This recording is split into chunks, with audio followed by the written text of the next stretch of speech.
Well, there we go. Let's see here. Going live. Oh, I already pressed it. So let's try to get some more people on here, or try to get some more people on here.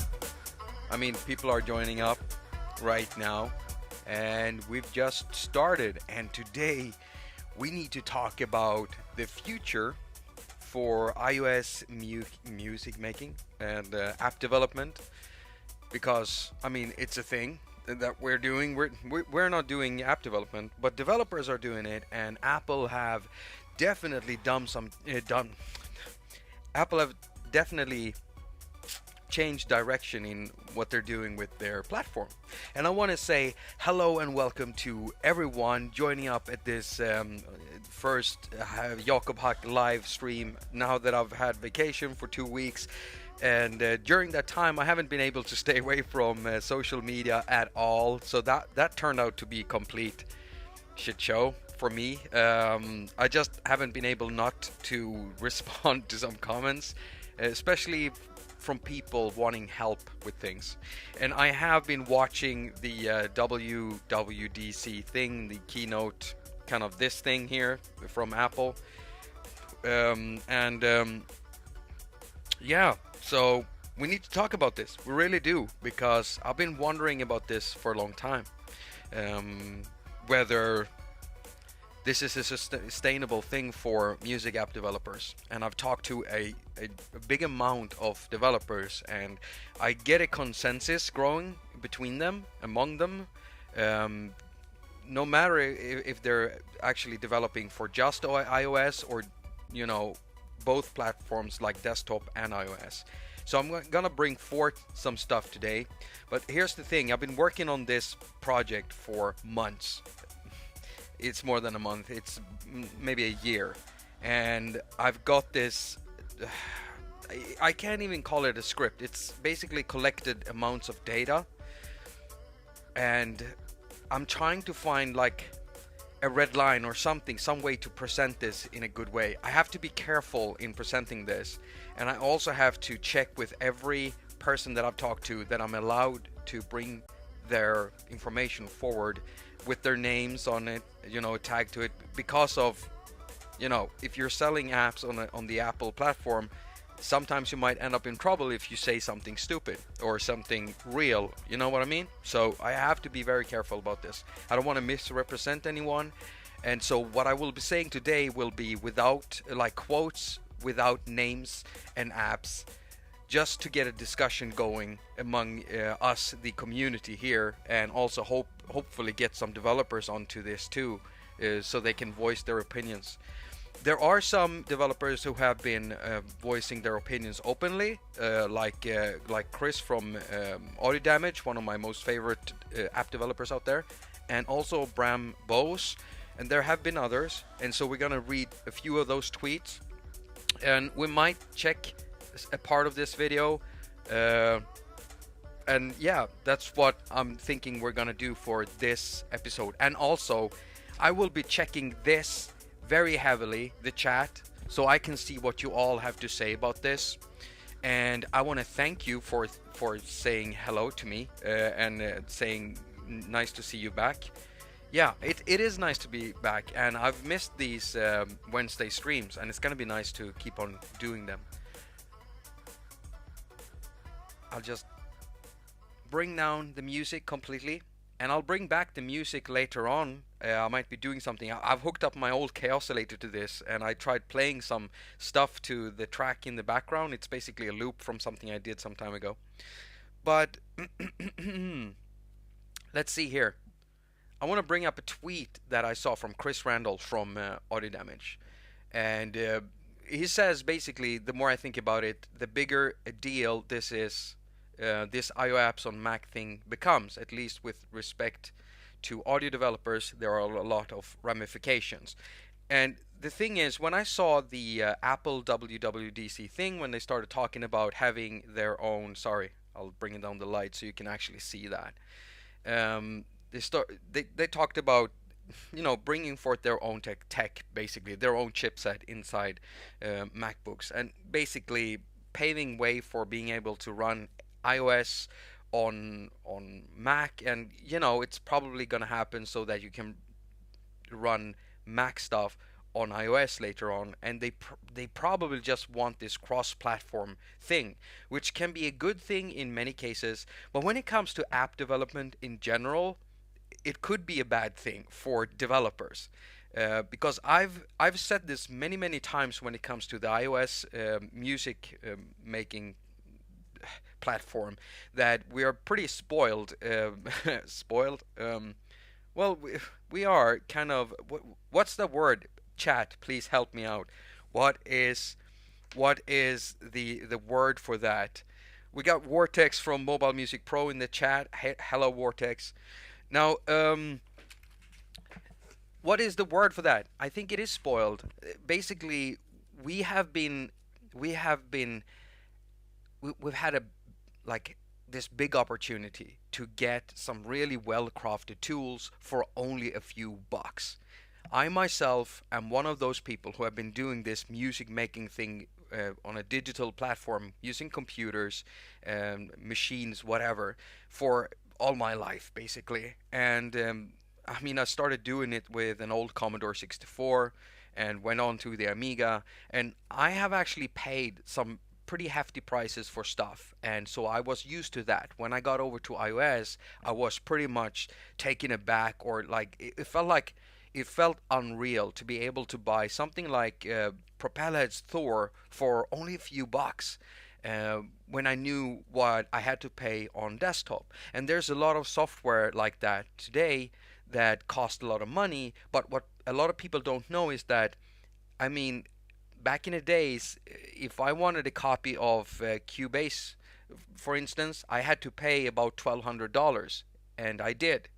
And I didn't have a problem with that because I was investing in a tool for myself. And today you can buy Cubase for way less.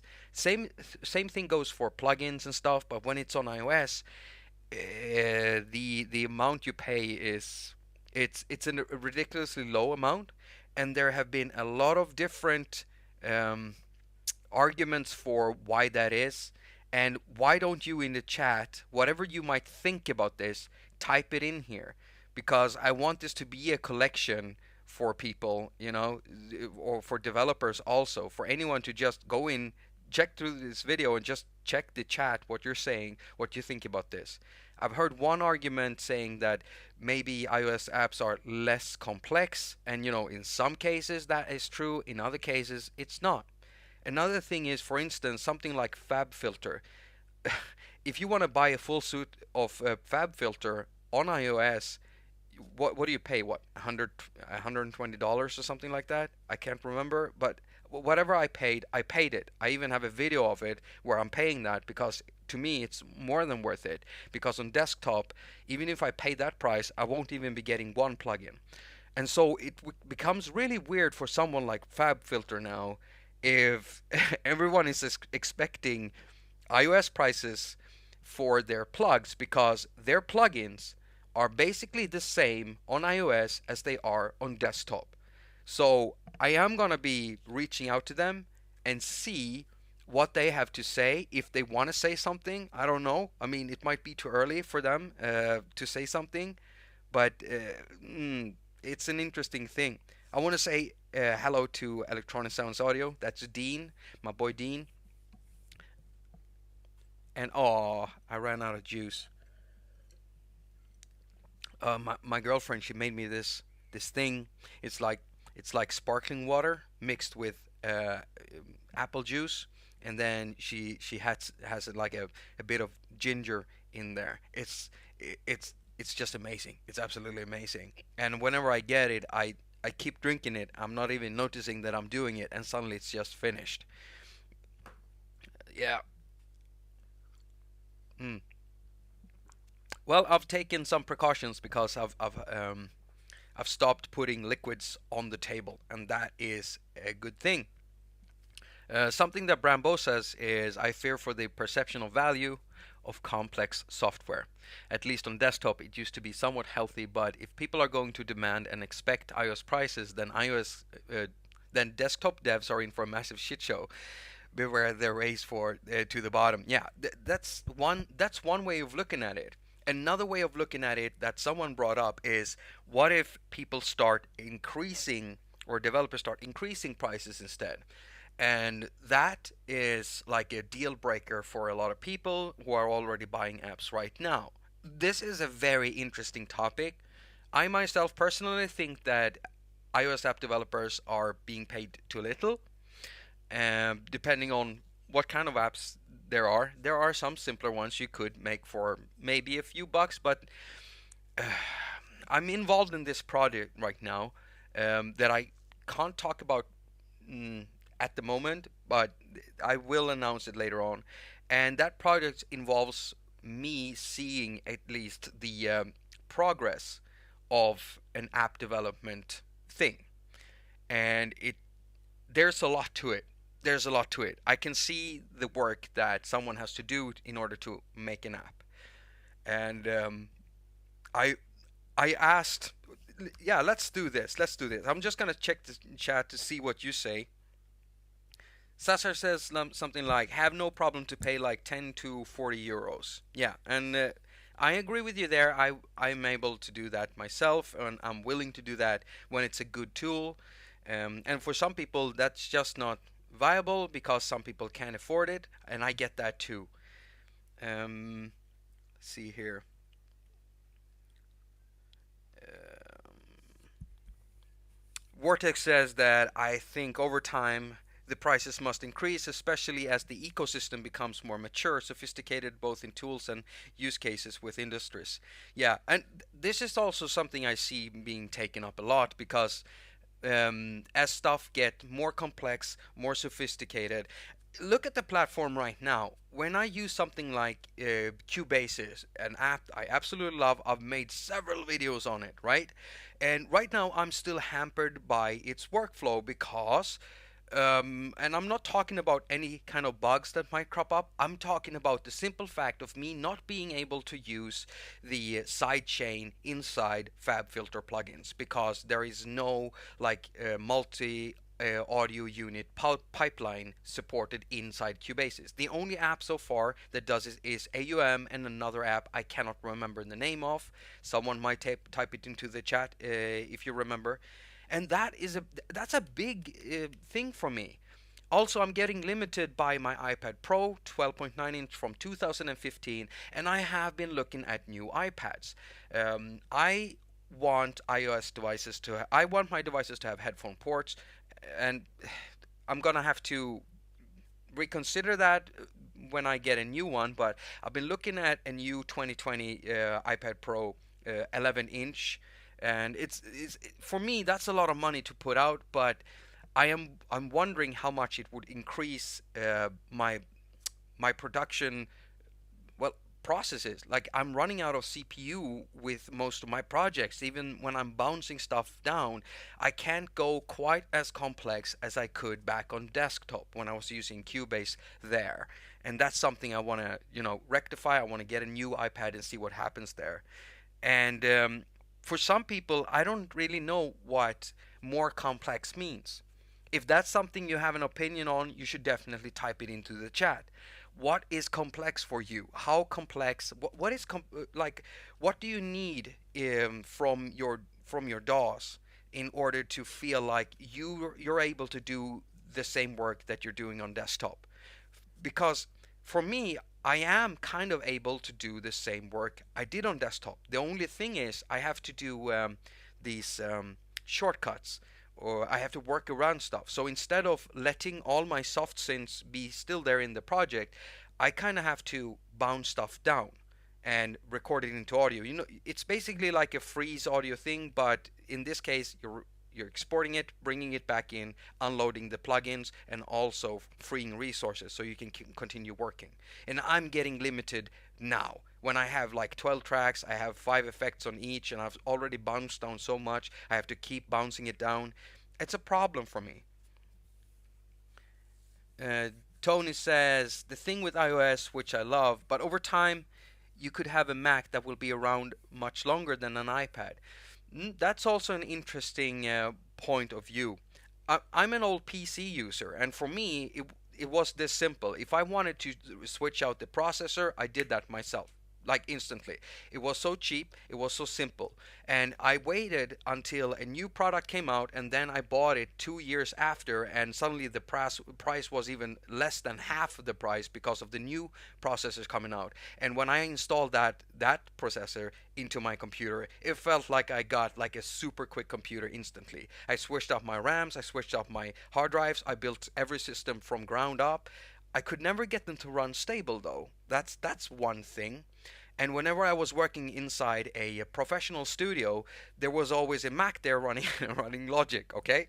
And I've only seen two crashes in my entire lifespan on a MacBook. Only two, and that's pretty amazing. And I know it has like it can crash more, but that's the I've only seen it happen twice, and I don't know what caused it. I think it was something with the sound card. I think we were using the same type of sound card, uh, but I'm not sure.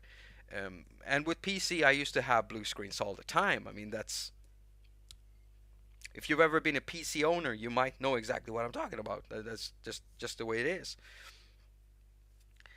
Jacob, to your current point, from Davy Poo, who has an awesome channel, he says, I'm able to do everything I used to on PC, on iPad.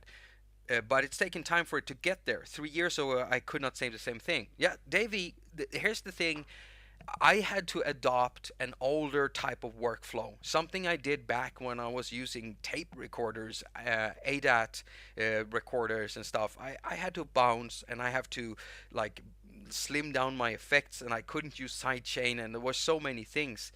I mean, back in the days when I sidechained something, I was using like hardware compressors and I was running cables. You know how it looks like a modular system. Being able to do that on iOS has taken time just to get to that step, because sidechain was something I relied on all the time. And I haven't been able to do that properly. And I'm still not able to do it in Cubasis, for instance. And Cubasis isn't the only app that has a problem with that. AUM can do it, but if you want to set up a session where you have AUM doing sidechain together with Cubasis, everything starts getting contrived. And if we have any users of Reason out there, if you ever used Rewire, oh, oh, the headache you get from using Rewire. It's almost like going back in time on iOS with certain things. It's almost like setting up a rewiring session. The 2020 iPad I just bought with no headphones isn't a deal breaker compared to the processing power. From Russ8889. Okay, Russ, I get it. Some people don't get annoyed by that. I do get annoyed that I can't use my regular stuff with it and charge it at the same time without having to buy a stupid dongle that just makes the whole connection so much more stupider. And I thought I would get used to that after using these things now for 6, 7 years. I'm not. I'm not. I'm a grumpy. I'm beginning to become a grumpy old balding man, and I have a hard time changing my mind. It's very very hard. However, when you talk about the processing power, I think you're right. If we look at this from a processing power perspective, then something like this iPad right here, it's great for so many things. But when you want to do complex DAW setups with a lot of plugins, a lot of effect plugins, processing your audio, then the thing is, you have a dual core in here, two Vortex compressors, two Vortex processors. I think they're around 1.7 megahertz or something like that. I can't remember exactly. If you look at a 2018 first generation iPad Pro 11, and also the 2020 11 iPad Pro from 2020, then you have an what is it, like an octa-core in there? There's like eight cores in there. That's a shitload of more processing power. It is. It's like a light year beyond. And I was battling myself. Should I buy the one from the Pro 11 from 2018, or should I buy the one from 2020? The thing is, when it comes to the used prices here in Sweden, the price differences aren't that big between a completely new 2020 and an older 2018. You see, these two have the same specs apart from RAM and the cameras. You see, the new 2020 has that big, like lidar equipped camera with two cameras on it, like that big square, and the 2018 the 2018 one has a regular round camera. And also the RAM. The 2018 has 4 gigabytes of RAM, and the 2020 has 6 gigabytes of RAM. So what do you get exactly if you disregard from that? Because when it comes to God, when it comes to music app development, how many apps are actually doing hyper-threading things on iOS? None of them. None of them. So I'm wondering, like, how much of an increase in power am I really gonna get?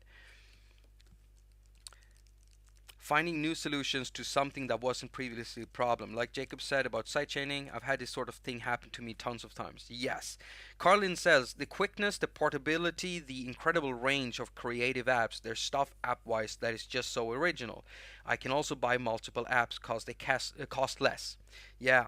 Like, many times when I sit down and work with this, I have every possible tool I could ever want. Sometimes I can't use them fully, like the Fabfilter ones, because of the non-existing multi-AU thing inside Cubasis. And I have that really annoys me. But I'm sure that Steinberg is working on it. Why wouldn't they? I sit there and I go, whoa, I have everything. And what did I have to pay for it? Almost nothing. And I amassed that in just a few years. In just a few years because of the pricing. And many times when developers send me codes, I won't use them because I'll rather just go buy them if they look interesting enough. I do. I used to use their codes a bit more in the past, but over time, after talking to these people, they're people. I just feel like I'm robbing them, even though they're giving it to me because they want me to talk about this. If I want to talk about something or use something, that means I find it useful, and that means I'm gonna pay for it, and so I do. It's weird that way. I'm Oh God, this is why I have a problem making money on YouTube because I just simply cannot take any deal because there's always something wrong with it. Uh, let's see here. A PC Mac has far longer lifespan than an iPad. I think that you're absolutely right. Colleen Unique says, "I love this channel. Thank you so much. That means a lot to me." Now, let's see here. Okay, so Less Productions Zwan. I scrolled back a bit here. Less Productions Zwan it says lower prices mean you can sell more. Impulse buys. iOS might be tougher to crack slash copy. I think some users who are not that interested might buy and all as a game up to a point. Okay, so lower prices means you can sell more. Yes, but here's the thing. Also, you have to consider who are you selling the apps to. There are different types of customers and different types of there. I was almost about to say the same thing again. There are different types of customer bases. What we're seeing on iOS, what I've recognized is that I've seen a new type of customer base coming in, like from people who have never ever, like they might have thought that they've thought their whole life that they wanted to do something with music, but there's been all of these obstacles, and suddenly on iOS the obstacles are very, very tiny. The prices are low. You can get it directly, and with YouTube, you have a lot of tutorials, and so suddenly there's this big influx of people just wanting to start out. And for these people, like paying a lot of money for something they might not be sure that they want to, do, it's kind of hard to throw away like maybe 300-400 quids on something. You know what I mean? Whereas I have been doing this my whole life, and if I see a vocoder that I like from Roland that costs maybe $500, I I'll just buy that. If it's an app, then I'll expect it to cost less. But I'm getting it for $5 on iOS. At the tops, I mean, if we look at, for instance, companies like Propellerhead, look at companies like Moog, look at companies like Eventide, they keep their prices higher. But for them, it's probably not the iOS prices keeping their iOS app development going. What's keeping them going is the other stuff that they sell on desktop and hardware. So they have something, a way of covering up the production costs and developer development costs on the iOS side. Now take someone like, for instance, Matthew Fetcher from AudioKit, Bram Bose from Reusmaker. Take someone like Chris Carlson from Borderlands Granular. Take someone like yeah, like anyone, Mark Watt making spacecraft, and these are just one. It's just an army of one making this stuff. And if you only have one app, if if you aren't incredibly lucky, and now we're talking, when we're talking luck here, um, take something like Loopy. It's not just based on luck. It's a perfect app for what it is because it's so simple to use. Anyone can use it, and then it got featured on TV too. And if you have that kind of response for your app, you can make a living from it, and you can become rich even if you are lucky enough. But most iOS developers don't have that, opportunity. They don't get that. So for them it's gonna be harder, all right? And so here's something I'm gonna tell you now. I'm gonna read a quote from someone who I can't disclose who this developer is, because I don't want this developer to get in trouble with Apple unless this developer tells me that that's okay. And so far, um, I can't. So far, I can't. If I can later on, I will do it in my final video for it, because I'm trying to collect as many developers as possible and get as many as possible opinions and from these people who are actually in the game. Their what they say is going to be more valuable than what I have to say, because I only have opinions to carry through. So let me bring this up for myself, and I'm going to read this thing here for you, and you're just gonna have to take me for my word on this, since I'm not giving you a source. I'm sorry. Let's see here. This is someone writing about the development of an app, and this developer only has one app going on the App Store. And so this person says, most frustrating for to me is how difficult it would be to make the jump doing app name full time.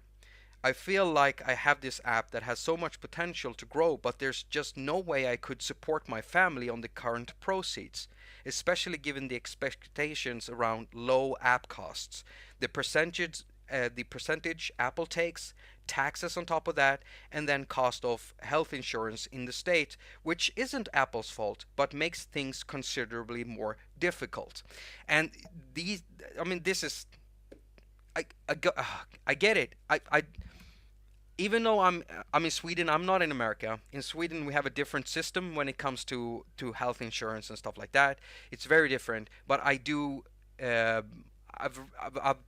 I've learned enough over the years to understand that that can cost people a ton of money in the US, and I get that. And as this person says, it's not Apple's fault. It's just that's the way it is down there. And I guess that any US dwellers inside this chat room will be able to, further expand on that. But that's the thing. And this is someone who already has an app that a lot of people are really, really enjoying. And for this person to just drop everything and go full on with this app, it's just there's not enough money in it for this person to do that. There's no way. And so what I did was I talked to developers who have multiple apps on the store.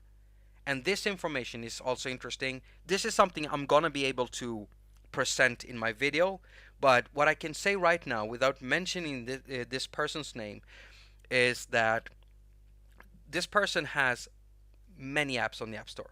And I asked this person, like, how long are you going to be able to like do the upkeep for these apps? Because you can't just push out new apps. And that, bringing that down to why there are so many apps, is because you only make sales when you release your apps. So you have about a week to make money. And that money is supposed to carry you until you can make the next app, or unless you can make an update that makes the app interesting again, so you can get another sale hump.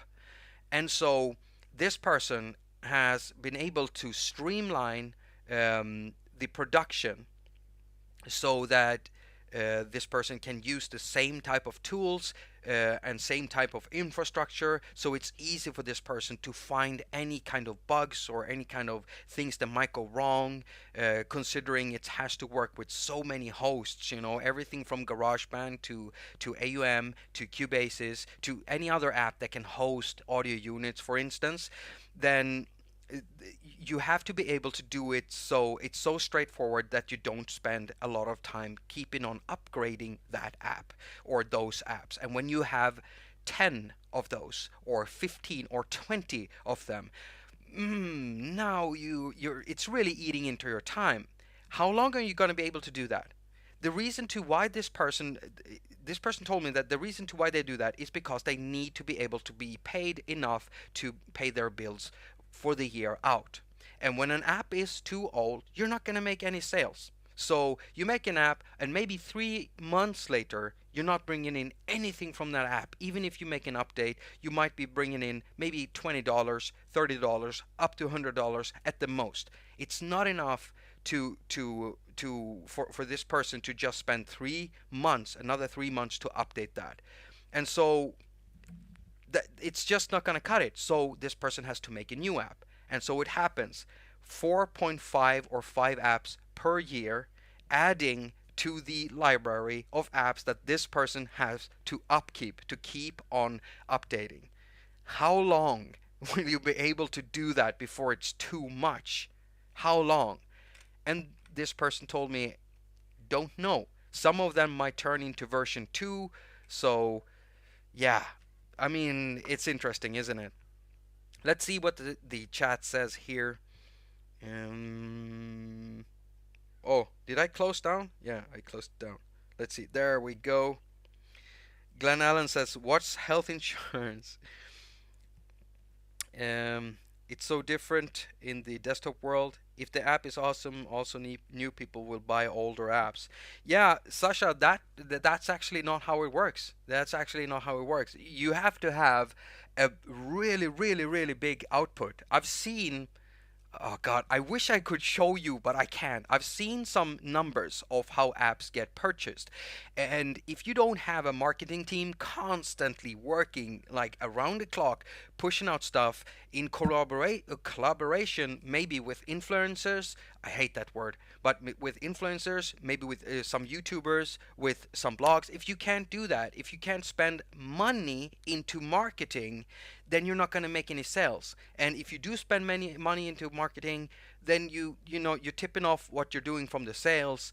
And I have a quote from a person telling me that it's getting hard to make any money from Apple, even though this person has had some successful app sales from some new apps. Because in the end, what they're actually keeping from the app sales is about between 30 and 40% because of the cut that Apple takes, and also maybe a little bit of marketing, and then there's taxes and stuff. And so in the end, you make 30 or 40%. Now, if you make 1,000 app sales, let's do a little bit of calculations here. That would be good.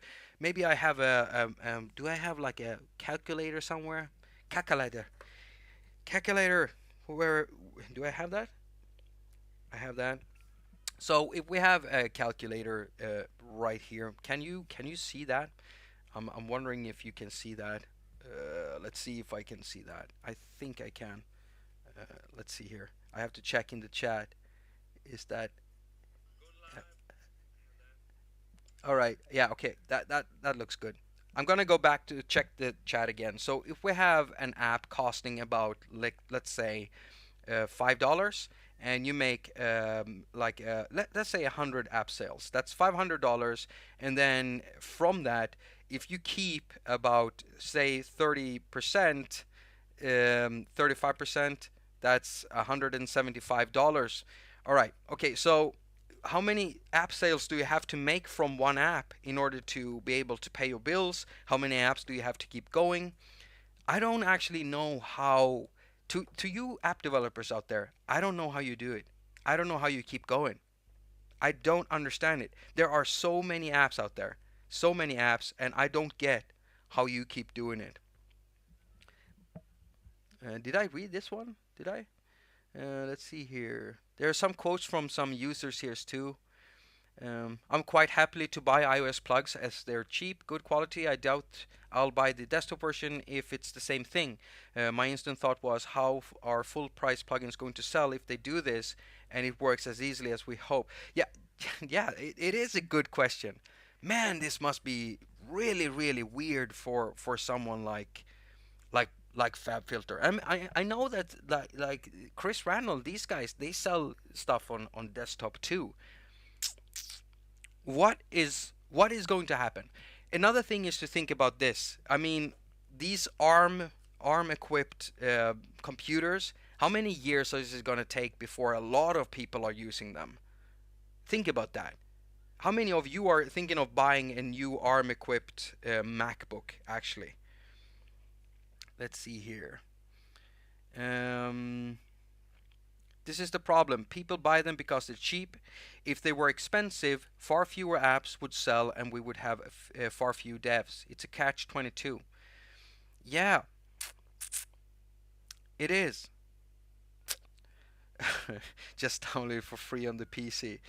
Ah, that's why I say they should charge more money, and the community has to respect this. Yeah, I hear you, Sasha, and I also think that app prices should at least go up a bit. The app prices aren't really reflecting the amount of work that has to go into an app, even though that some people might look at iOS apps as less complex. Uh, you have to remember that, I mean, time is money, and these people making these apps have spent most of their lives learning how to program. And so for them to turn their craft, their skills, their time, their invested time into a job where they, charge for what they make. They of course want as many people as possible to be able to buy what they're making, right? You want as much people as possible to buy what they're making, and so you want to put it down. But when you do that, you're also kind of hurting the ecosystem, because a lot of other people might want to charge more and now they can't. And a lot of people will actually judge an app value based solely on price sometimes, and I think that's completely unfair, considering what goes into making stuff sometimes. Yeah, and I've had this problem a lot. Everything from gigging live at clubs, to doing construction work for customers, hiring me as a handyman doing stuff. I've laid roads, I've done all kinds of stuff, and there's always this constant haggling of price. Everyone wants to pay as little as possible, and sometimes you just have to pay what it's worth.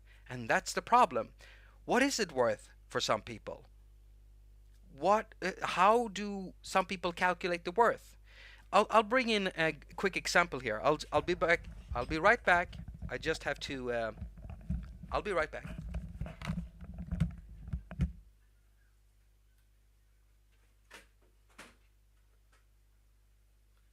Let's see if I can dust this off.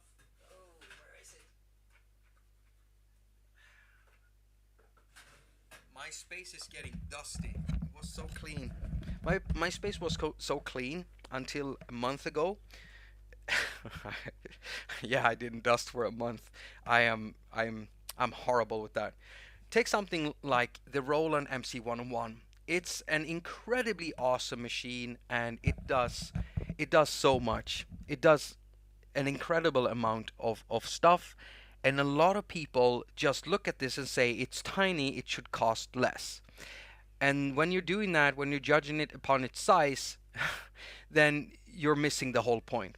This thing is packed with more stuff than most groove boxes are out there. There's incredible stuff you can do with it. Just this being able to have a 3-band equalizer on every drum sample, for instance, is just unheard of. Normally, you'd have it on the master output, or you have it on one channel. No, you can do it individually for each damn pad if you want. That's just one thing. And when you look at the feature documentation for this, you realize that it's packed to the brim with stuff. All of the work, uh, the worth of this thing goes into what they've done with the little computer that sits in here. The size does not reflect that, but people will look at this and say it should be cheaper, and that's really not taking anything else into account. And some people will look at apps the same way. It's an app, that's why it should be cheaper. That's kind of the yeah, that's just the way it's become. Can I put you over here? Okay, so I've talked a lot now. Let's see what you guys have to say. Call Me Unique says, bear in mind that the majority of people buying apps on all dedicated music fans and some some just want to fill that iPad with lots of content that they won't use. Yeah, I don't think this is true for everyone, but I do know. I mean, I myself have bought more apps than I need. I mean, I could say, hey, it's part of my job description. I mean, I review apps. I need to buy a lot of apps, but sometimes I just want them. What? You do that too. Everyone does that once in a while. You'll buy stuff you even know maybe that you don't need it. You'll still buy it. You'll still buy it because it's a cool thing to have. And with apps, since they don't cost much, well, it's the step of going to the purchase button is not that big. It's not that big of a hump. Um, let's see here. Sasha says Apple should do more for the iOS music community. Most people don't even know what you can do with an iOS device. I miss that there are no shows at an Apple event. Yeah. Okay, yeah, I get what you're saying, Sasha. But that's what we do, Sasha. That's what we do together. We're showing people. And whenever someone comes to my channel and says, I'm new to this is awesome, I found your channel. Many times I'll just say go and check into my description. There are more channels out there, and also go and join up on the iPad Music Musician group. Go and join up on the Audiobus forum, and you'll see that there's a whole world. If you want to read a blog about this, I have links for that too. And then we've added another one into the fold, and more people are getting added into the fold. They're seeing every day that you can do that. 5-6 years ago, I had people scoffing at me for using iOS. And I've been producing what I do here on YouTube, building this career with iDevices only. There are no excuses anymore. There are no excuses. If you have a smartphone, you have a studio. It's that simple, and it's up to us to show people what to do with it. Apple will only do it if there's enough money in for them. I mean, it's a numbers game for them. They have to do it that way. Let's see here. Vortex says, though the free market is highly distorted in this case due to Apple's direct involvement, you please do. Maybe you have expanded on that, but make sure you expand on that, Vortex. Say more. Say more. Tell us exactly what you're thinking there. For those reasons, if you create the price by a lot, they would probably put off those one-time buyers who are really serious about music. Did you mean to say aren't really serious or are really serious? One-time buyers. I actually don't have any statistics over what that looks like. One-time buyers. Oh, Kalle. Tjena, Kalle. There are exceptions, of course. Propeller released Rebirth for the iPad like 12 years after its release for PC. I'm guessing that took 2-3 programmers 6 months. Had to get that cash back. Yeah, Kalle, here's the thing though. Rebirth doesn't exist on iOS anymore because as soon as I think it has to do something with Roland basically relaunching their TB series hardware and stuff, so they didn't want to want any other kind of competitors out there, probably. I don't know. But Propeller had basically stopped it completely. That app is now gone. And if you removed it from your iDevice, you can no longer download it. So if you don't have it backed up in iTunes, or if you don't have it on your iPad, like I do on all of them, then you won't be able to download them anymore. Rebirth was, even the original Rebirth is gone. Rebirth Museum, all of it, gone, gone, gone, gone, gone. I'm sorry, Kalle. Kalle is an old childhood friend of mine, one of my best friends, and he's very, very smart. Let's see here. Another big difference between iOS desktop and versus iOS is control. I control my desktop apps, but iOS stuff could stop working tomorrow thanks to Apple model. Okay, yeah, I get it. I get it. Okay, so if you think about updates, updates always break stuff, and every year when a big iOS update comes, I keep seeing the same questions, and it's getting tiring. I wish that forums and stuff, places like the iPad Musician Group, would have this pinned post with the three most asked question, and make it a rule that everyone that enters have to read through these, and it should say up there, do not update early. Because whenever someone do, there will be people saying, hey, it works perfectly for me. It usually means that they're not using every app on the App Store. And I don't even do that. But I do a huge amount of work on these things every day and for many, many hours. And every time I've updated something early, something really important has broken for me. It's been everything from video apps, video production apps, editing apps, to plugins, to AUV3 not working at all, or all audio unit, or all Interapp audio equipped apps just start stuttering. Be careful. If you don't have to update, never ever update early. And Apple just has to turn a switch in order to make something unusable. And a lot of the time they won't give you a warning, but I think they have started to try to warn people at least. Let's see here. I'm getting ahead. I'm getting behind here. Let's see here. Glenn Allen says, honestly, I think the pro audio world needs more exposure to what the iPad can do. There are a lot of people who could better promote. I'm not even sure. I think a producer is serious to not use iPad. I like that, Glenn. Usually, I hear people say the other thing around. Oh, you're using an iPad? You're not serious, bro. You're not serious, dude. Why are you using iPads? Come on, man. That's the way people talk to me sometimes. No, seriously, are you using iPad? I've had the most fun talks I've ever had to people is when they say something like, oh, I brought this. I purchased two new Blackmagic cameras, and it's doing well for my vlogs and stuff. And I'm like, yeah, that's cool. And then the other dude will say, yeah, I want to start, I want to start blogging and stuff, but those Blackmagic cameras are so expensive.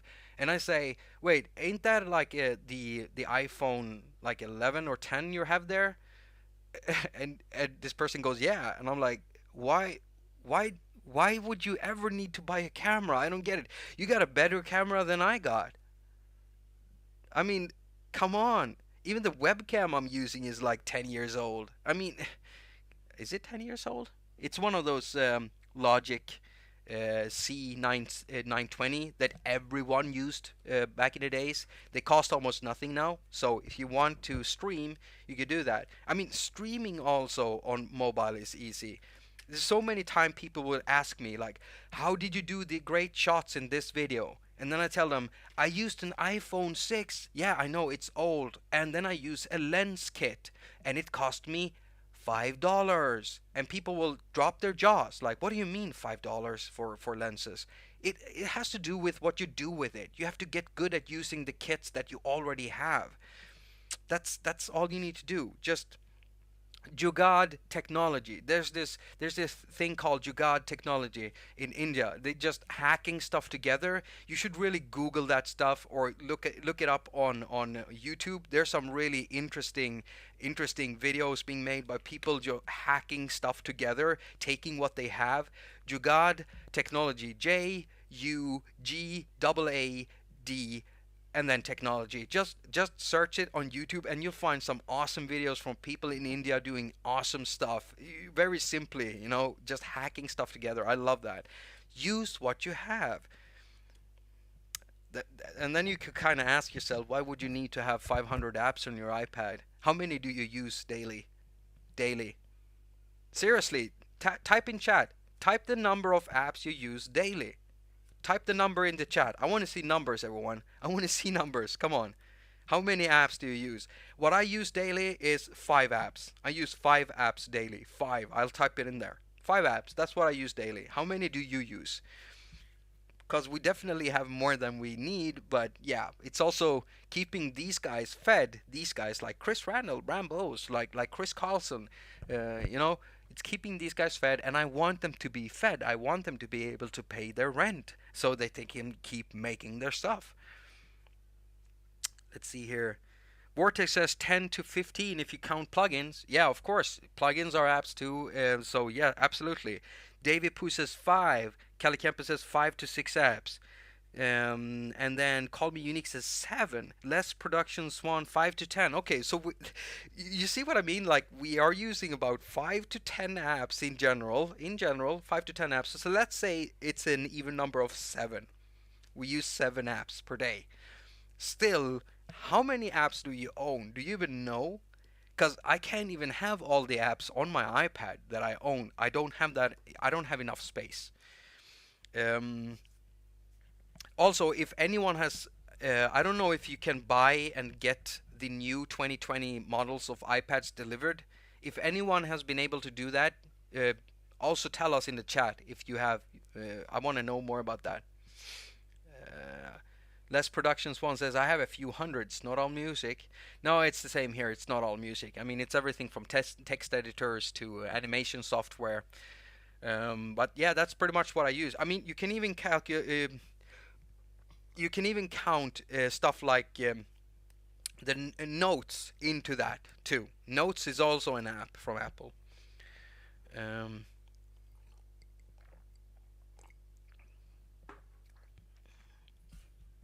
If I could make music, which I would want to be, it would be 10 plus, a lot of effects. I think it depends on the style of music. Yeah, you're right about that. I mean, I know people who they only use the iPad as a looper or maybe as something that just plays back one type of just a piece of audio, and then they'll just fill it with effects, while other people will just run multiple stuff dry and then keep a big effect at the end. I mean, there are so many ways of doing what we do. I use different apps to mix it up. That's per project. 5 to 10 per project, which will obviously change constantly. Obviously change. It's not that obvious. Why do they change constantly? Roy or 3. Why? Why do they change constantly? I mean, for me it changes constantly because I like trying out different things. But some people like choosing one tool and stick with it. It's like I do have a toolbox. And in my toolbox I have a few apps. Propellets Thor, Waldorf Knave. Now I'll also put Shockwave in there, and that's the synth part. When it comes to, geez, my mustache. When it comes to apps that I interact with, like fingers, I have 3 apps. It's Sampler, it's Sampler, it's Spacecraft, and it is also Borderlands Granular. When it comes to plugins, it's pretty much the whole Fabfilter plugin suite, and then it's the Chris Randall stuff that the Chris Randall and the other guy is making from Audio Damage. I've got their reverb in there, and also Eventide's reverb, pretty much like that. And then I'm also using stuff like from Brambos, like the stutter thing he did. I can't remember the name for it right now, but it's a pretty nice effect. The only one constant is AUM. Right, I get that. I definitely get that. Back to the topic. I remember reading that desktop apps were more expensive partly due to piracy. Okay. Now we are actually talking about something that does make a big difference. You see, there is this one... Am I allowed to say this? Okay, let me quote. Let me just. I'll just quote without an actual name. Okay, so a developer told me, because this developer disappeared for some time. You might be able to figure out who it is, but I'm not gonna confirm it. A developer disappeared for some time and then came back and made new apps. And the developer was away because this developer was doing desktop projects. And the problem was that it almost killed his production, it almost killed his business because of piracy. And on iOS, you don't get that. There are ways of doing it which I have no idea how to do. I have no idea, no idea at all. I'm not saying I do. Um, but I'm saying that on iOS you don't have that. On iOS you also have another nice neat thing. They have everything set up for you when it comes to taxing across borders. Different value systems for money, monetary value systems, everything from yen to dollar to Swedish kronas to, you know what I mean? They've got this system set up to a T. It's all done. And when you sign up to sell for them, you pay them the 30%, and in that 30%, you are protected from piracy, you're protected from many things. You also have someone reviewing your stuff, which can be a real bothersome for a lot of developers many times, but you do have that, and then you also have this monetary system also set up. So that's one incentive. Some developers I've talked to have said that that's not enough as an incentive for them to move what they do on iOS onto Mac when you can, and do the extra bit of work you have to do there. Because it's not just a one button press to convert your apps. You see, there are various programming languages. You have Swift, but then you have something like Juice, and Juice is perfect because it's easy to make stuff in Juice for all platforms across PC, Mac, and the stuff you make in Juice you can put it on iOS too. And that's not a one button push conversion over, you see what I mean? And if you're doing that, you already have a shop set up. Why would you sign up over at Apple just to sell your desktop stuff at a lower price and giving them a 30% cut? You see what I mean? That becomes weird too. And that's another thing that have been I've been told by developers, and I didn't even consider that. I didn't even consider that.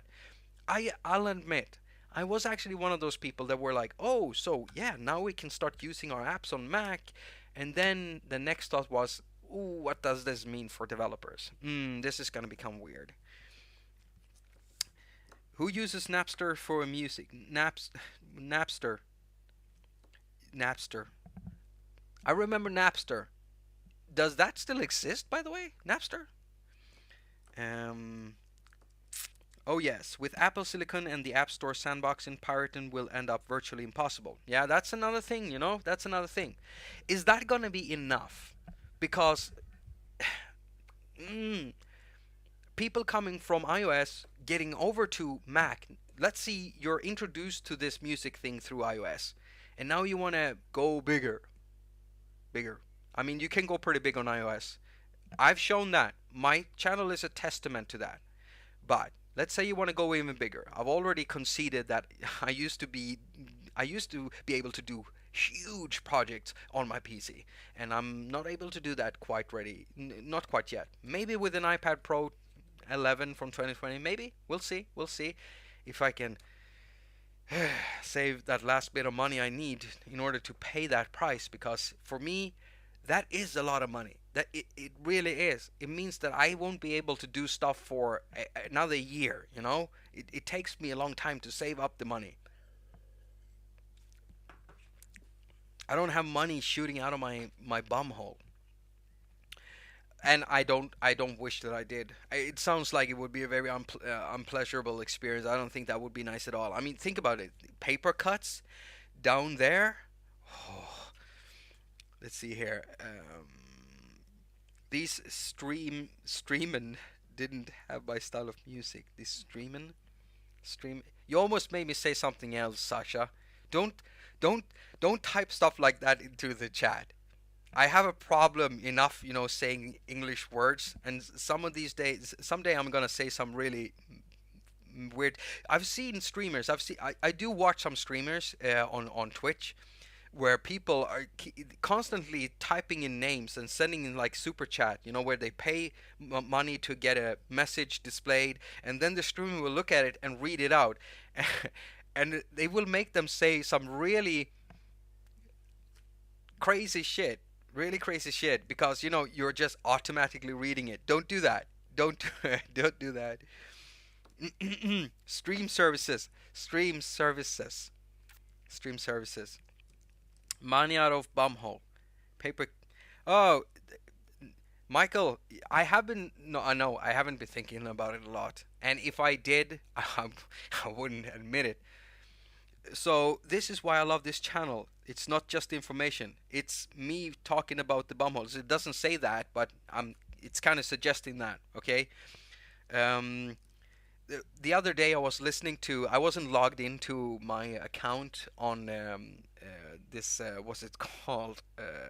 I listen to digitally FM a lot because I listen to older music, a lot of older music. But this is not that old. It's digital FM has all of my favorite electronic musics collected in different channels. So you can, if you want to listen to melodic jungle, you can do that. If you want to listen to future garage, then you can do that. If you want to listen like anything.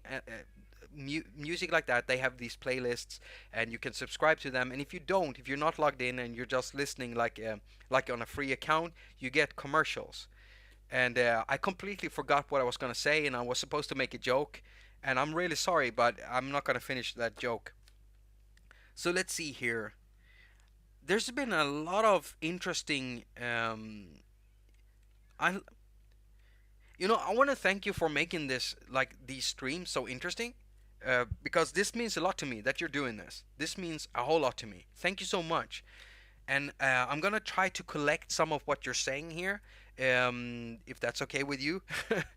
I'll collect the data here into some kind of tangible data, because even though there's a lot of you saying stuff, some of you are saying the same things, and we can kind of get that down, to some condensed data, and I'll be able to portray that in a video later on. So you're actually helping me do some research here.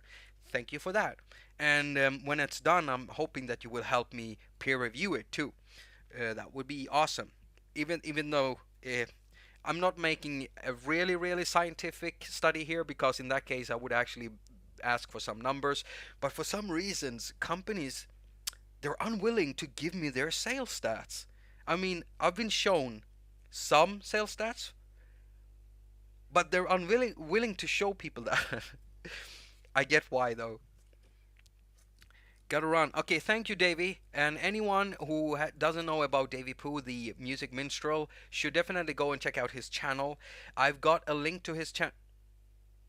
I'll put in a link to his channel in the description box of this video. So yeah, just do that. I've got to check. We're on 1 hour into the stream. I have to stop at 10. So in an hour from now, I had to stop because my girlfriend said she was gonna make me dinner today, and I don't want to be late for that. I don't want the dinner to go cold. But since we've been an hour into the stream, let's just do a quick little mental break here and cleanse our head. We're gonna get back to discussing this, but I'm gonna bring in some music because I hooked up my my K oscillator here, and I'm gonna do some stuff.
Yeah, it's not synced. Hit the camera there. It's perfect. That's our break. That's our break, everyone. That's how I'm gonna make my breaks in the future. It's gonna be great. It's gonna be great. Didn't I have a picture of Tim Apple here somewhere? I think I did. I can't see Tim. There he is. Hello, Tim. So I've made a lot of fun of this with this guy in the past, and hopefully, uh, even if Tim saw my previous videos done on him, even if I've been ripping into him, I don't hate the guy. I absolutely don't. A lot of people seem to think that I do when I've seen my Apple loves your money video. When they've seen that, I've got some angry comments over there. It's pretty funny. I should probably do a video reading some comments, because some of them were so angry that they got YouTube will automatically.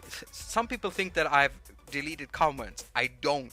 When YouTube detects some comment that might be, a little bit over the top, they will automatically put it into a box where you have to review the comment in order and clear it in order to get it out there. But some of these have been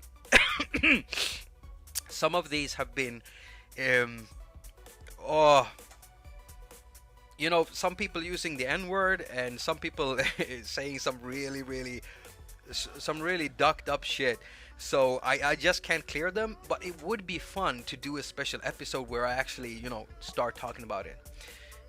So how many of you have seen the WWDC thing here?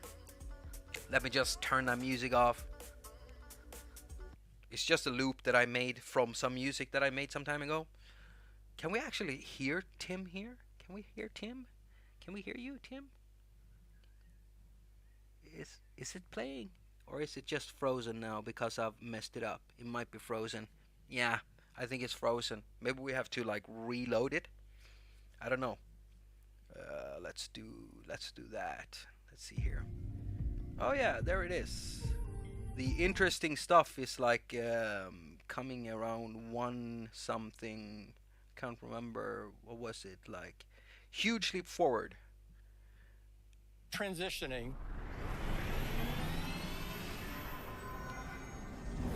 to our own Apple Silicon. Yeah, it was a nice presentation, and in the beginning I was thinking this is nice that they're adding a lot of tech into iOS, but it's kind of basically like they're adding Google Maps in there, and expanded what Google Map has already done. It's in there now.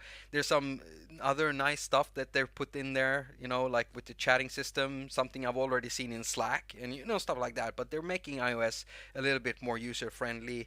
The app library and stuff, which isn't gonna help me at all, because it's just a mess. I just keep deleting apps and keeping 2 pages at the most. I'll show you what it looks like. So I don't need the app library thing that they did, because I have the apps I use on a regular basis over a month are these apps. And this is the second page, and I have the third page with stuff inside where I just got the plugs that I don't normally load. I'll just load them like plugins inside other DAWs. But I've seen some nice improvements here, but this part was the most interesting one. And I also think it's interesting how they're really introducing this as an easy platform for developers to actually get started and be able to write code for cross-platform, and the way that they've integrated the coding into Mac OS, or sorry, what's it called? Big Sur, yeah. Anyone having any iOS Tracon? Hello iOS Tracon. I'm probably saying that wrong. Anyone have any thoughts? Any more thoughts on this thing? Do you think that this is awesome? Do you think that this Apple Silicon thing is cool? Do we have any developers in the chat? Anyone coding? Anyone? There won't be an app library on iPad. Oh, it's just for iPhone, right? For iOS 14, but for iPad OS it won't. Okay, I misunderstood that completely. Let's see here. Let's see. I can't buy a new iPad because of the removal of the earphone plug. Okay, Orafuda, Orafuda, Orafuda. I'm with you.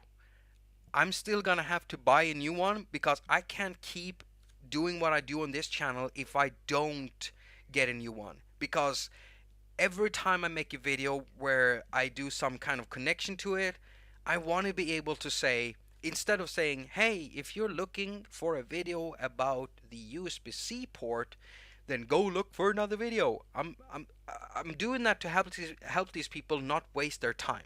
Okay, so that's a good thing. But I don't want to lose those views. They might click on and be like, hey, this sounds like good. They don't instantly hate my voice or anything, and then I'm just losing views because I can't do that extra bit of research. So I'm getting a new one both because I want to see how much extra production power I'm gonna get for my projects, and also for these other people coming into my videos. They might have a USB equipped iDevice and they want to hear if this hardware device, whatever I'm trying, an interface, a USB interface, if that's gonna work for them too. Even though I know it will work, I just can't say it without showing it. I want to show it too. And knowing from experience, you just cannot take stuff for granted. You can't. I've done that in the past with some things, and I've made some grave mistakes. And you won't ever see my gravest mistakes because those videos never hit my channel because I realized it just in time. And some of them you have seen, and whenever I've done those mistakes, I've had to do a what do you call it? Um, I've had to respond to it and fix it basically. And I want to make less of those mistakes. Yeah, I have to stay updated with the new tech, iOS tech, and you're like spot on, absolutely. I have to go now. Yeah, call me Unique. Thank you for joining the stream, and I hope to see you the next time. And have a really nice day. Now go finger all of your stuff and have a lot of fun doing it. Apple Silicon needed for heat issues.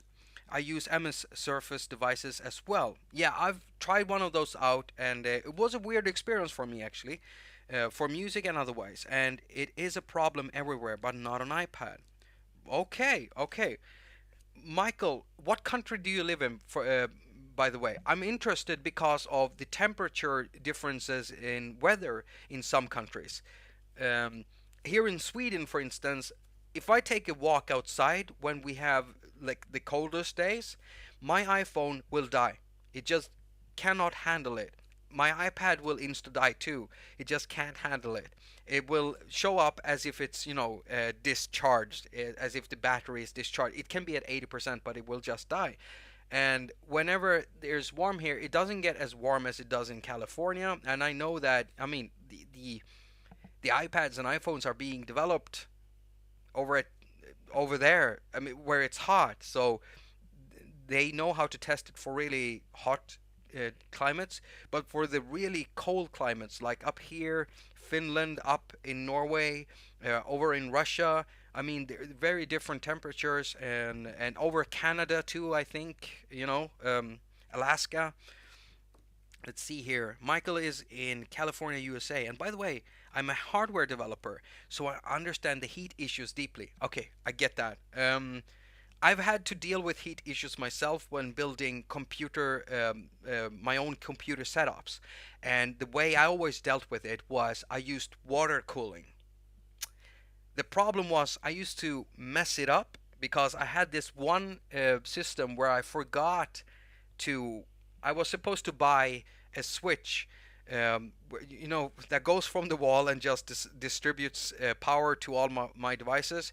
I had my water cooler in a different switch, and so I had to remember to turn both of them on, and many times I forgot, so the water cooler wasn't running and the computer was running until the heat protection system turns everything off, until the chipset is completely burned. And that happened 2 times before I learned. I know how hot these things can get, and I know how hot an iPad can get when you got like maximum light on there. It's a hot day and you're charging it at the same time. You're touching the adapter and you're burning your hands. I don't know how they deal exactly with heat sinks in the new systems, by the way. Oh my god. My neighbor is probably burning some incense. It's getting right into this room. Oh, it's really annoying my nose. Oh, is it? Where is it coming in from? This is horrible. I can't concentrate. I do feel partially conservative with tech. Bought a ThinkPad this time, but the MacBooks were just too expensive for me. I get that, Kalle. By the way, the heatsink issues I talk about are throttling of the CPU due to CPU load, which is a problem regardless of ambient temperatures. Oh, okay. So when it gets too hot, it throttles down the speed of the CPU. And if you have a system where where it always overheats on that part, you'll get a slower system. Is that what you're talking about, Michael? The new iPad Pro should have a better cooling system. I have read. Yeah, I've read a lot of articles. It's gonna be hard to know without actually having the actual thing there in our labs, being able to test it. Back to work. Yeah, that's something I posted. Back to work. Is there something happening in my feed? Something? Get something from gas here. Chris Randall. You should all be following Chris Randall. He puts out some funny tweets all the time. Chris Randall from Audio Damage. His Twitter is funny to read. I mean, he will just speak right out about everything he thinks. So you should definitely subscribe to that if you're on Twitter. Yeah, a lot of. I'm not gonna show the ads. Yeah, there's a lot of stuff happening all over the world, and I've had a hard time staying away even during my vacation. I just can't. Oh, I still have Twitter on there too. That's interesting. Slower due to heat. iPad and Apple Silicon won't do this as bad. It is one of the huge reasons for the transition. So it's going to be an interesting future watching these new devices come out. And when I talked to two developers over the span of 2 weeks now during my vacation because I have friends that are developers and many of these developers are becoming my friends. And that's going to get weird. I'm going to have to disclose that, whenever I'm talking about an app so that people know that because it's going to get weird otherwise. Um, and they told me, these two developers told me that the transition, they think it's going to take at least 2 years, up to 4 years before enough people are using newer MacBooks for this thing about iOS app on Mac even becoming a thing. So we'll just have to see how long it takes. I have I wish I had scissors here because there's this one hair in my mustache. It keeps tickling me. Um, let's see here. The new DJ software looks cool though. Sasha cutting the vocals and drum, etc. I haven't seen that, Russ, but I'm gonna have to look into it. For Macs, yes, won't need massive fans unless they really overclock it. To the side here, I have. Let me show you this. Okay, Inception. Whoa, look at that. Wow, whoa. Ooh, that's some awesome stuff there going on. Yeah, I like that. All right, so this is an old MacBook Pro from 2013.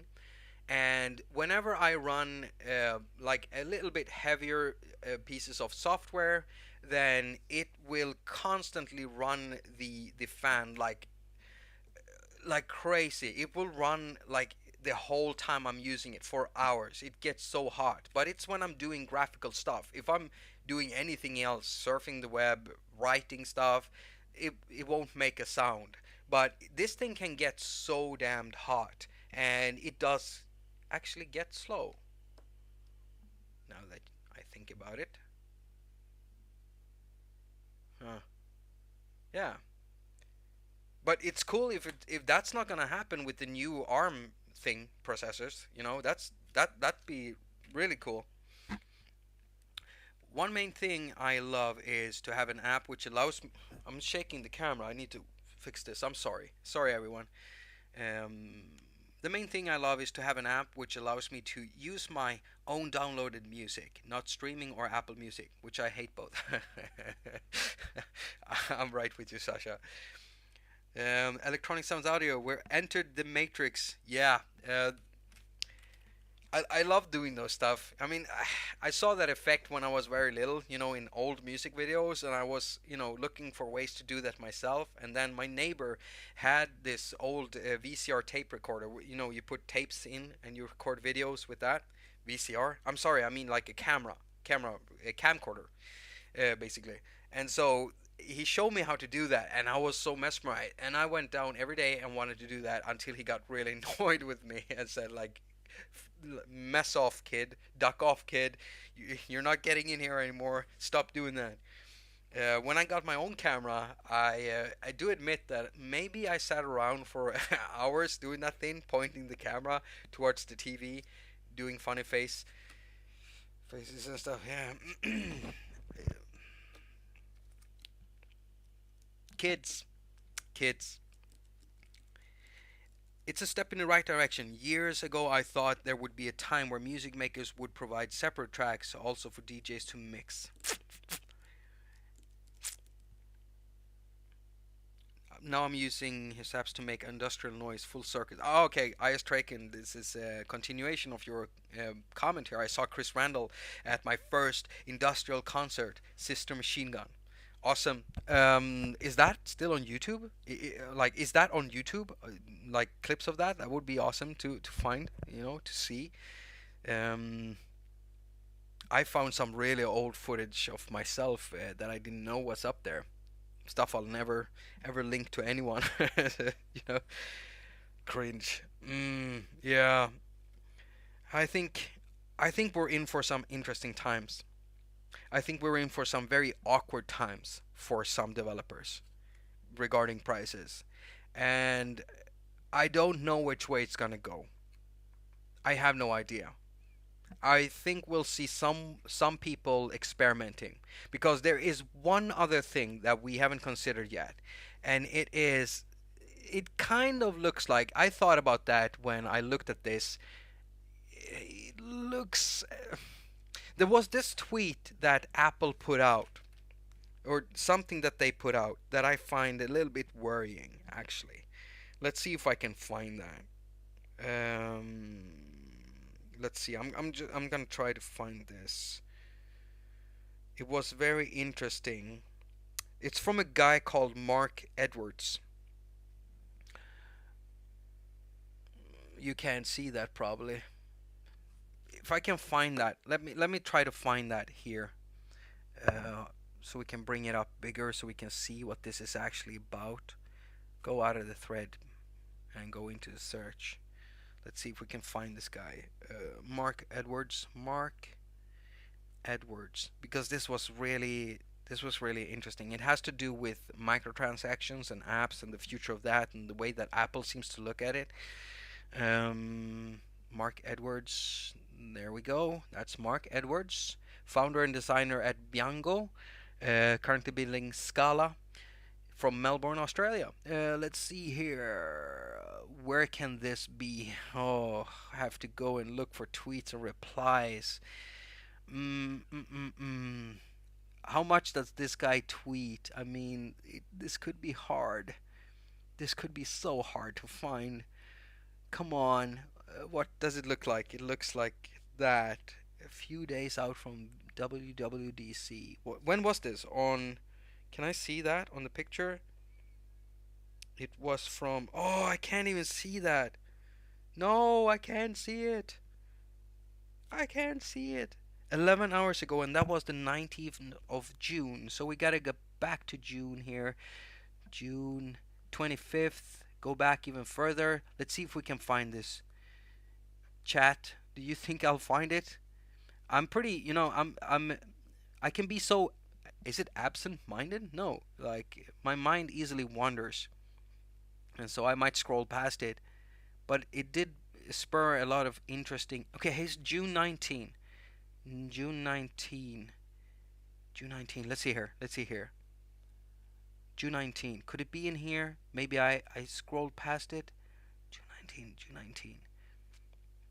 Uh, a lot of stuff about Apple. This guy was unhappy about something. June 19th, still June 19th. There, it's right there, isn't it? a few days out from WWDC, and this is Apple's message to developers. It reads as, "You have no value to us unless you're earning us tons of cash." And have any of you seen this? Have any of you seen this? Can I bring this up as a picture? Let's do this. Bring this down. Maybe I can bring it up as a picture and see if we can read this. Thank you for being an iOS app developer. Can you see that? We understand that Basecamp, so this was something sent to Basecamp, has developed a number of apps and many subsequent versions of the app store for many years, and that the App Store has distributed millions of these apps to iOS users. These apps do not offer in-app purchases and consequently have not contributed to any revenue to the App Store over the last 8 years. We are happy to continue to support you in your app business and offer you the solutions to provide you your services for free, so long as you follow and respect. This quote here is interesting. To at least to what was his name again? To Mark Edwards, it looks as if Apple wants you to have in-app purchases. Maybe they'll treat you better. This is a speculation from me, completely, almost unfounded speculations from me. I'm just saying this too, but it looks as if they're happier with apps that offer in-app purchases. If this is the case, if we see more of this, being sent out to developers, are we going to see more and more apps just adding more in-app purchases just for the sake of being maybe promoted or something? I don't even know. This is not a theory. It's not founded. It's not. I can't back this up. I don't like this quote here. I don't. If we look at gaming already has a problem with a lot of, a lot of stuff being just, they take a game, it's a finished game, and they just section it up into parts, and then they resell you parts over time, and they will even sell you, they won't even give you an ending for the game, they will sell you the ending of the game, and then they will say that game development is expensive, and that's why they need the money. And then when they make less money, they also reassure their stockholders at the same time, saying that this won't do anything to the bottom line, we will still make money, as if they don't need the money. I see this constantly, and there is this guy named Jim Sterling who reports on this from the games media. Not only him, Total Biscuit used to do that too. I mean, there's been a lot of game developers talking about this, and a lot of the big companies like EA and Activision, they don't want you to talk about this. Of course, they just want to push out these microtransactions because it makes them a shitload of money. That's the way it is. I don't usually play games like that. I want to play complete games, and I have no problem paying a full price for a complete game. I love doing that. And recently I've been starting to play Witcher, and I had never played Witcher before, and I am taken aback by how good a game can be, that I almost didn't believe it, and I'm still not believing what I'm seeing and hearing and experiencing when playing The Witcher 3. If you are a gamer, you never played Witcher, do that. I don't think you've experienced games quite like that, unless you go back to the older golden days playing pen and paper Dungeons and Dragons and stuff. Something I've done too. Yes, I'm a nerd. I'm a funny nerd. But I do think that we will see more and more apps with in-app purchases in it. Now, us being music app users, I don't know if we'll see such a big increase of that, because most of these app developers seem to be a little bit allergic to stuff like this. But it is a great way of offering more content. If you're already putting out a complete finished synthesizer with 128 presets in there, that's enough. That's way more enough than you need to even show the full potential of a synth. That's why when I get hired to make presets for a synth, I will make about 100 presets or more, because that's what I need in order to show what an app can do and what it can sound, what it can Sorry for that with the camera. And what it can sound like, what you can do with it. And then if you're able then to make another 100 presets and sell that as an in a purchase, I find that to be perfectly fine. I have no problem paying $5 to $10 for that, no problem at all. I think that's a good thing. But then again, I'm not too fond of features where you're you're buying an app and then you might have to buy to unlock export options. I mean, it's a good way for a developer to increase the income. But for me, if I made something, I would probably make a full kit and then add something on top of that, expand it. Because if you have a lot of users finding your tools useful and you're adding more useful tools for just a little bit money more, I've seen a lot of people having no problems purchasing those. That's a good way of doing it. But adding microtransactions just for adding it, just because keeping Apple happy, I wouldn't want to see that. What do you have to say about that? I mean, you've been talking a lot here, and I've just been going on and on and on. Geez, I've missed so much. Andrei Lapinski says hi, and I don't know how to pronounce your name, and I don't know how to pronounce your name, so I'll just say hello. The comment from Apple is a slap in the face to the devs. Yes, I think it is a slap in the face. That's what I think it is. But I am not a developer, and I mean, yeah, it still doesn't look good. Wrong speculation. If you want to publish even free apps, you have to pay yeah, $100 yearly fee. Right, right. You still have to pay in order to provide your stuff for free. So if Apple provide Apple developer program without that fee for developers, that would publish only free apps. That yeah okay for they should. I don't think that people developing free apps that are completely free should have to pay for that because they're helping. They are actually how can Apple say to anyone making apps for their platform, tell them that they're not benefiting the platform? Like, seriously.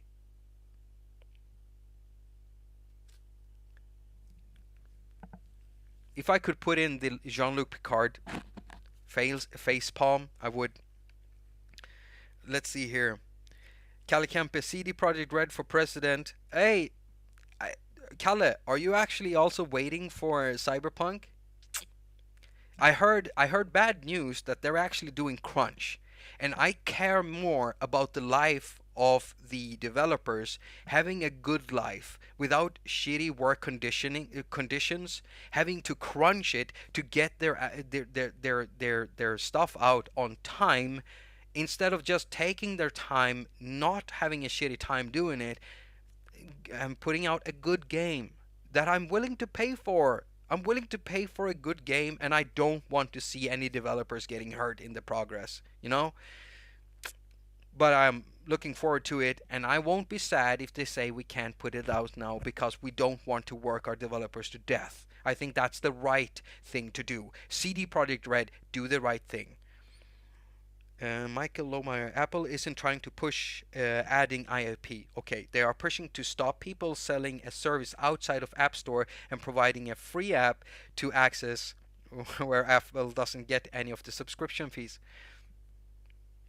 That is a very good point, Michael. That is a very good point. Orofoda, yes, Apple wants more money on top of the $100 that the devs pay per year to keep the app in the App Store. How do you think, I mean, how did anyone think that they would become a $1 trillion company if they didn't do everything they could in order to make as much money as possible? And it's a numbers game, everyone. It's always a numbers game. And at some point, I do get it. I'm doing YouTube. It's always a numbers game for me. What video do I do next? How many are going to watch it, and what's going to be worth my time? There are videos I want to make, and I will never make them because it is not going to be worth my time. And I still do videos that aren't worth my time. Think about it. For instance, the sampler video I did took me 3 months, not consecutive days of work 7 days a week, but at least at least five days or 4 days or something like that, and I work for longer than 8 hours, of course, and I have to work during the weekends too, and I have to do that to keep the channel up good, because YouTube will just downgrade the stats for me, and they will lower my P score, and I won't. And I'm not talking about the wee wee kind of P score. I'm talking about some other kind of P score that actually rates my output, my channel, the way that people interact with it. That's why it's so important that all of you just hit the like button, because the more you do that, the higher P score I get, the less of a hassle it is for me trying to keep my stats up for YouTube. It is really helpful. People who don't want to support a channel in any other way, the least they can do is hit the like button for a channel. And that's why I always do that. I hit the like, because I know how hard it is. And you will make videos that are really good. You think they're good. You spend months and months and months of time, and then the interaction is low, almost no comments because no one thinks it's interesting, and the viewer rate is very low. You make $1 off it after months and months of work. And in order to be able to make those videos, because I do have viewers watching those videos, in order to make those videos I want to make, I have to make other videos that pull in more views. In order for a developer to be able to make more apps that they want to make, they have to sometimes make apps that they might not want to make in order to bring in income, so that they can pay the bill for the month, so that they can spend the rest of that time building the app they want to make. That's just the way it is. And so every app developer out there, they might start making a synthesizer, and then two, and then three, and then they have to expand and make effects. And we're seeing the effect of it. We're seeing so many apps. Each and every one of the developers that we have on the platform today, most of them have started making more apps, and we've seen every type of effect app out there, which is also interesting because we are also seeing developers trying to get away from doing just the regular stuff. You can't just make just a delay. You make something more of it. You make a delay with a pitch shifter. You get something like Discord, which you can use, by the way, to make your own shimmer reverb. If you ever want to see that, you can always type that into the chat. I can show you how to make a shimmer type effect with just one app, using, well, just two apps. I can show you how to do that. So yeah, let's see here. Apple wants more money on top of the 100. Yeah, I read that. Seriously, have you checked out the Touchscaper devs video or other devs doing videos? It really helps engage your users. Uh, I I do check a lot of videos, but most of the time when I check develop videos, I usually don't check videos from within the music sphere unless it's from another YouTuber. Um, if there's an interesting topic being discussed, or I'll check some. I watch a lot of videos from gamers too, because that's my second passion in life. You know, it's just as big as the music thing. I've also there are some videos I check. Have y'all ever heard about internet comment etiquette by with Eric? That's a channel I watch. It's a great channel. It's a great channel. If you didn't know about it, check it out. I think that most of my viewers will probably like it. Most of my viewers are thinkers. You're creative people, and you're thinkers, and I think you would enjoy watching his videos. They're super funny. Um, I just check stuff like that, but not that often I actually go and check developer videos unless I do a review for something. I check the videos they make, I check the comments they make on social platforms, and I also check the manuals that they make, every piece of documentation, every info on the App Store. That's when I check their videos. Touchscaper, I haven't touched, no pun intended, I haven't touched that app in a long time. Simply because I have so many other projects, and it doesn't mean that I hate the app. I don't. I like the apps that this guy makes. It's just that when I'm focused on a project, I'm focused on that project, and when I switch to another project, I'm focused on that project. So if you look at the video output I have had for these 6 months now, or 7 months, then you can see clearly what I've been focused on. And all the time that has been, all the time that has gone from January to now, all that time has been spent on those videos. Meaning I don't have much time over for anything else. And when I do get some time over for myself, I'll end up playing a game or watching some funny videos just to relax and keep my head off of this.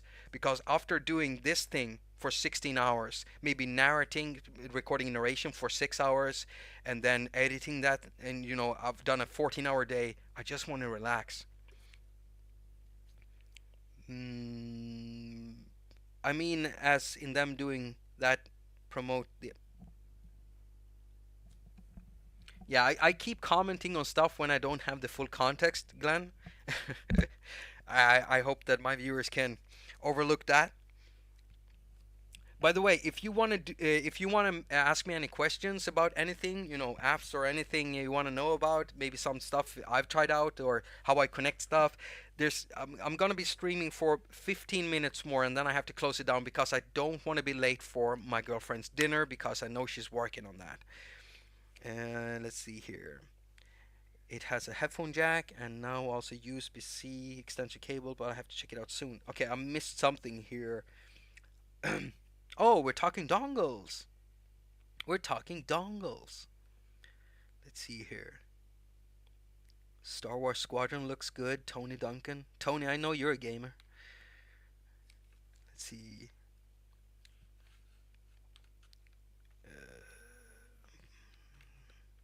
Yeah, I think I'm up to tabs with this. So, what have we gone over today? Well, we've gone over our worries basically about the future. What's going to happen? Are prices going to increase? Are prices going to decrease? How weird is it going to get for iOS app developers already making desktop apps that cost more than what they make than what their same stuff costs on iOS? Whenever this new ARM era is coming in from Apple, the Apple Silicon stuff, whenever that hits, and you can run iOS apps on Mac, it's gonna be weird. Is it gonna be the same the other way around? I know there's a lot of people out there that just want to be like, oh, maybe we'll get Logic on iPad. That would be awesome, right? So far, I've never believed that that would happen. There could be a possibility now.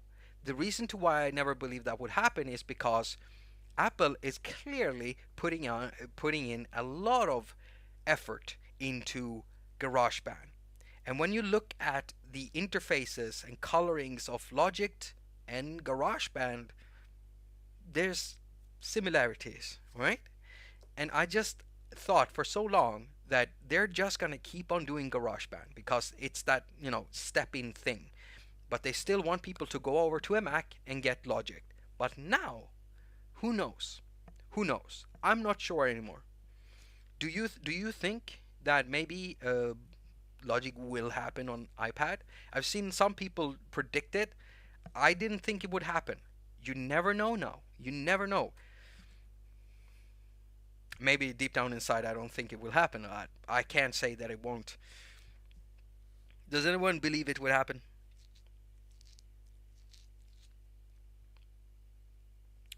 Um, I think I've caught up everything here. Yeah. Yeah, I think I've caught up with everything here. Unless they create an even larger iPad. Yeah, that will be weirdo. I mean, I look at my 13-inch Mac. It's not mine. It's my girlfriend's MacBook. But I look at the 13-inch MacBook here, and I mean my 12.9-inch and this thing. I basically have the same screen estates, on these two devices. If they made this thing bigger, I mean, is that something they would do? Or how about this? How about them adding a touch interface to the MacBook? I mean, then you're getting into this kind of Microsoft Surface kind of thing. Back when I used it, when I was doing. Can I find that still? Let's see here. Let's see if I can find that. Um, Let's see if I can find that. I can probably find that.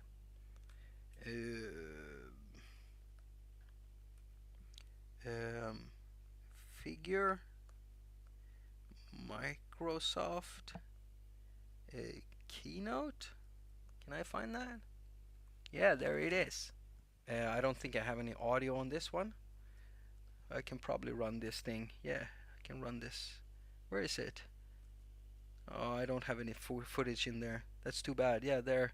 Well, I was using a Microsoft Surface on the stage here when this thing was going on. I'm here on the side, but you can't see that in this clip, unfortunately.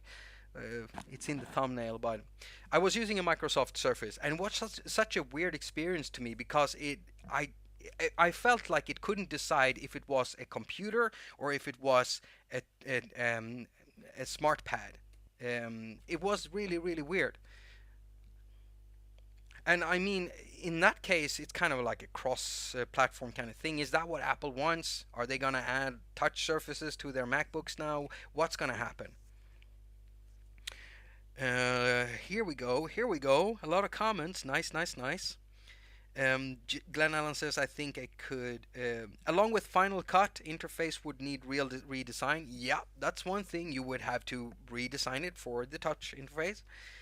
That's why I use an MS Surface. Michael, are you happy with the MS Surface?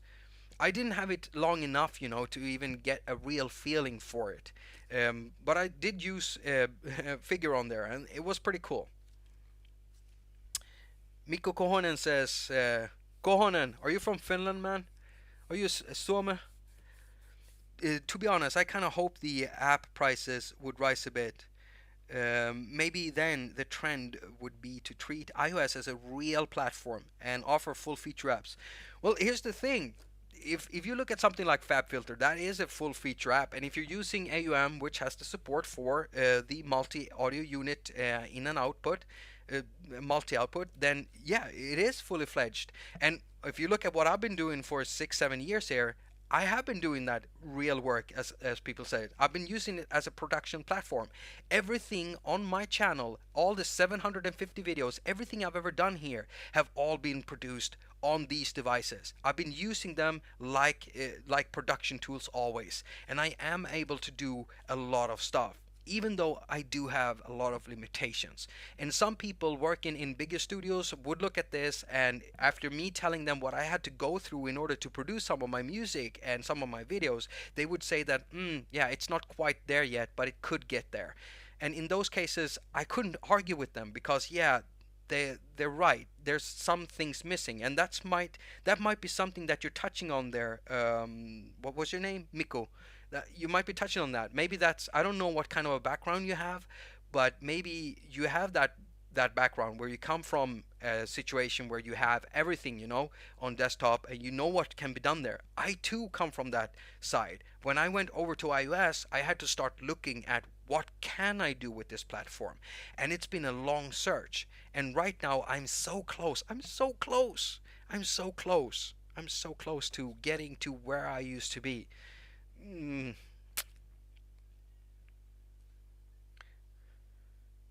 Are you still here, Mikko? Michael Lohmeyer, yes, I have access to a Surface Book 2 and Surface Pro 5. I love them, though a little rough compared to an iPad, but still nice. What is the roughest thing, Michael? Sasha, how many instruments of Serum could you run on the MS Surface? Yeah, that would be interesting. How many instances of Serum can you run? That's a heavy synthesizer. Sasha, that would be a big point. Yeah, okay. Michael, I use Bitwig, which has a touch mode, but I haven't done any big projects yet, so I can't say how much Serum would do.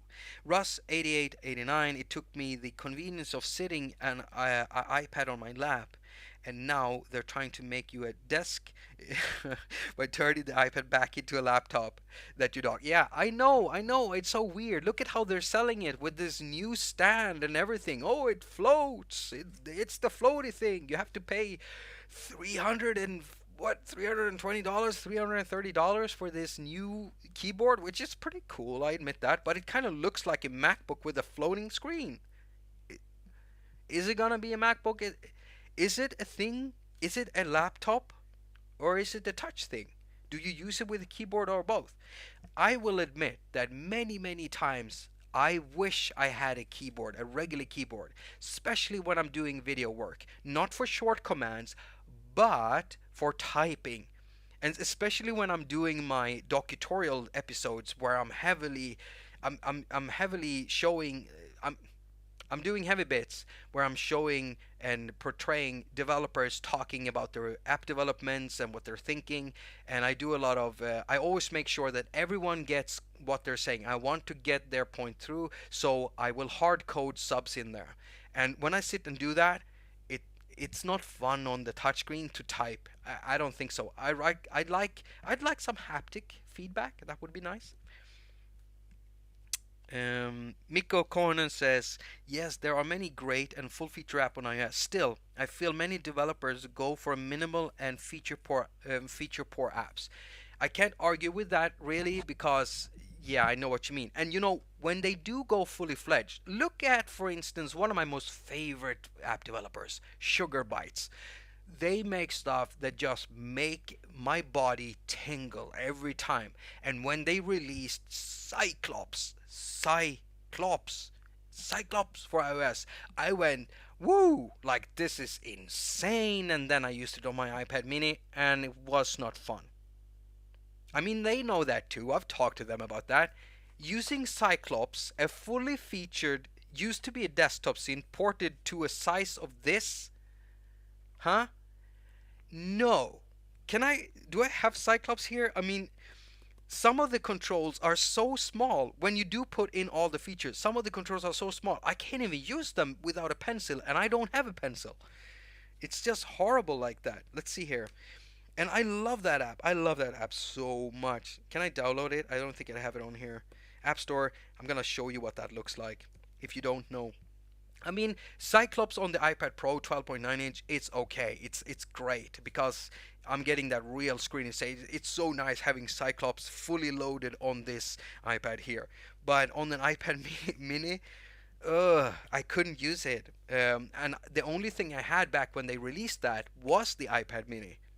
Cyclop. Cyclop. Cyclop. Cyclop for iPad. Cyclop for iPad. I almost sound like Doug Woods, my friend, my brother in arms, Doug Woods from the Sound Test Room. We used to work together. For those of you who don't know, who are new to my channel maybe, or new to maybe Sound Test Room, me and Doug used to work together. We had a site. I joined their site basically, and we had Colin Swinney and oh God, what is his name? I can't remember his name now. I can't remember his name. There were more of us, and also Doug's wife used to help us. I don't know why I started talking about that. Cyclops for Sugar Bytes. Let's see here. Sasha, a Surface will do as well as similarly priced Mac or PC for music production. Key for Windows is to lock the clock frequency. Let's see, am I going on time? I'm gonna have to stop soon. 3 minutes left on the stream, everyone. 3 minutes left. Whatever you want to type into the chat, do it now, because in 3 minutes I have to end this. I cannot have my girlfriend wait for me when she's spent so much time preparing food for me. Let's see here. And of course, the schedule Wednesday streams are back again. So next week, same time, same place, Jakob haQ Live. Come here, join me, talk to me, talk and experience. I don't know how to sell this. Just I hope I see you next time. If I don't get to see that. If I don't get to say it, I should stop talking, and I'm gonna stop talking as soon as I'm done with this stream. Okay, so Sugar Bytes on Cyclops, which is I can't tell you how much I love this synthesizer. It's great. So here we have the iPad Mini. Maybe that's too blurry for you. I'll do that. Okay, the iPad Mini, and these controls here. Look at my finger. I'm covering up 2 controls with my finger. There are 2 buttons under my finger. If I do this, I'm covering up 3 buttons with my finger. 3 buttons. Look, 3 buttons. And these all have functions. They have functions, everyone. I mean, this is just insane. And trying to use this is a chore. If you have a pen, you can do it, but try to do modulations in this thing here, and you'll instantly find out how this can be very, very hard. By the way, this synthesizer is one of the, if you're into EDM and you don't know about Cyclops, you know now. Go check some demos for it. If you're into EDM, some hardcore EDM, go check this synth out. It's gonna make you explode. It's gonna explode your mind. It's gonna do the explodey thing for your head. It's gonna go all boom boom. All right, all right, okay. So, yeah, I'll round this up. I'll round this up. Thank you so much for joining me here at Jakob haQ Live. I do hope I get to see you all next time for this stream. Thank you so much.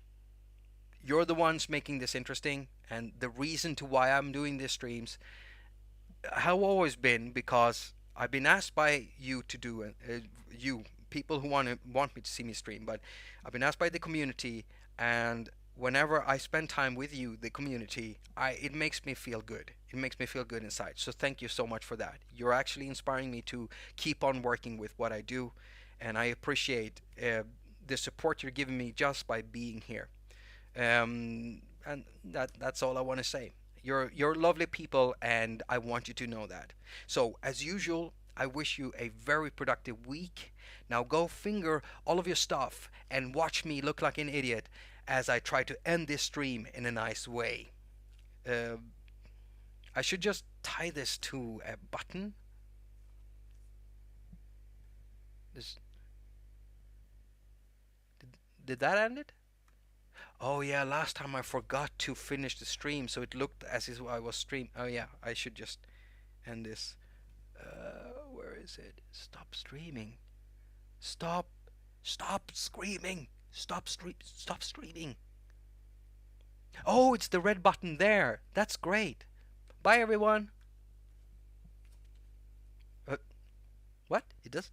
Didn't it?